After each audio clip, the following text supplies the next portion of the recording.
જય શ્રી કૃષ્ણ. હર હર મહાદેવ. કેમ છો મિત્રો? બધા મજામાં? હું તમારો ફ્રેન્ડ ડૉક્ટર નિયર રાવલ.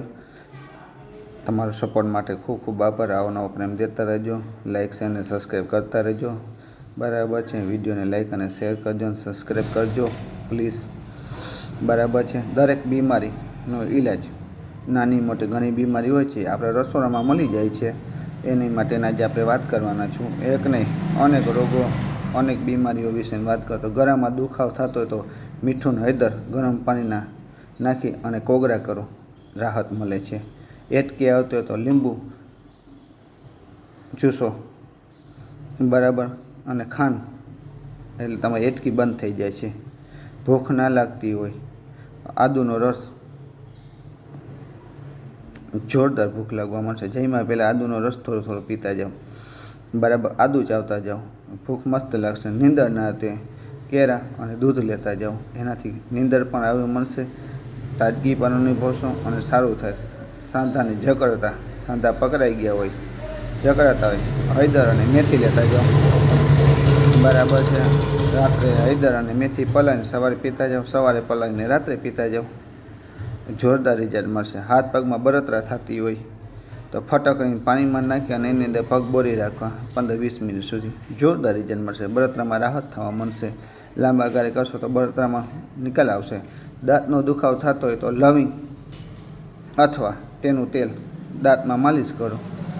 5-7 મિનિટની અંદર તમારો દુખાવો મટી જશે. લવિંગ હોય તો દાંત ઉપર જ્યાં દુખતું અહીંયા રાખી દેવાનું. આંખમાં બળતરા થતી હોય, ખંજવાળ આવતી હોય તો ગુલાબજળ છાંટો, ગુલાબજળના ટીપા નાખો આંખમાં, જોરદાર રાહત મળવાની છે. પેટમાં કીડા હોય, કરમિયા કરી શકાય, બરાબર, તો સવારે નારિયેળ ખાતા જાવ લીલું, બરાબર, જોરદાર. થાક લાગતો હોય તો બીલાનો રસ પીઓ, એનાથી થાક અને નબળાઈ દૂર થઈ જાય છે. ખંજવાળ આવતી હોય તો લીમડાના પાણીથી નાવ, લીમડાનો સાબુથી નાહતા જાઓ, બરાબર. લીમડો પીતા જાઓ, 1-2 પાંદડા એનો રસ કાઢી, બરાબર, 3-4 દિવસ પીવો, વધુ ના પીવો, વળી પાછો બ્રેકમાં દઈને વળી 3-4 દિવસ પીવો. ઘૂંટણનો દુખાવો થતો હોય તો લસણ સરસોના તેલમાં નાખી, એમાં મેથી દાણા નાખી ઉકાળો, માલનું તેલ બની જશે અને એનાથી મસાજ કરો. ગોઠણમાં દુખાવામાં, સાંધામાં, કમરનો દુખાવામાં રાહત મળશે.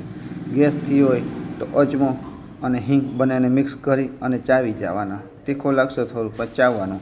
માથે 9 સેકું ગરમ પાણીના 2 ઘૂંટ પી જવાના, એને રાહત મળશે. ચહેરામાં ખીલ હોય તો મુલતાની માટી અને ગંગાજળ, બરાબર છે, ગંગાજળ, ગુલાબજળ નહીં, ગંગાજળનું પાણી સાફ કરી, બરાબર છે, અને મુલતાની માટી પેસ્ટ બનાવી અને ચહેરા ઉપર લગાડો. સુકાઈ જાય એટલે ધોઈ નાખવાના સાદા પાણીથી. બેસ્ટ રિઝલ્ટ મળશે. કાળા ડાઘ, ચહેરાની સુંદરતા બધું આમાં. મોઢામાં ચાંદા હોય, બરાબર, તો મધ અને હળદરને બેને મિક્સ કરી મોઢાની ચાંદાની જગ્યાએ લગાવી દેવું, એનાથી પણ રાહત મળશે.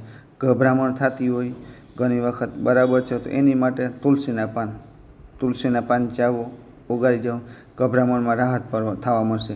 પીરિયડમાં દુખાવો થતો હોય, પીરિયડ આવ્યું હોય, પીરિયડમાં દુખાવો તો અજમો અને ગોળ થોડો ગરમ કરી અને ચાવી જાઓ, ખાઈ જાઓ, જોરદાર રિઝલ્ટ મળશે. દુખાવો થતો હોય પેટમાં પીરિયડ ટાઈમે તો આ બધા નોર્મલ ઈલાજ છે, ઘરની અંદરની જ દવા છે, એ તમને મળી જશે. રિઝલ્ટ પણ સારું મળશે.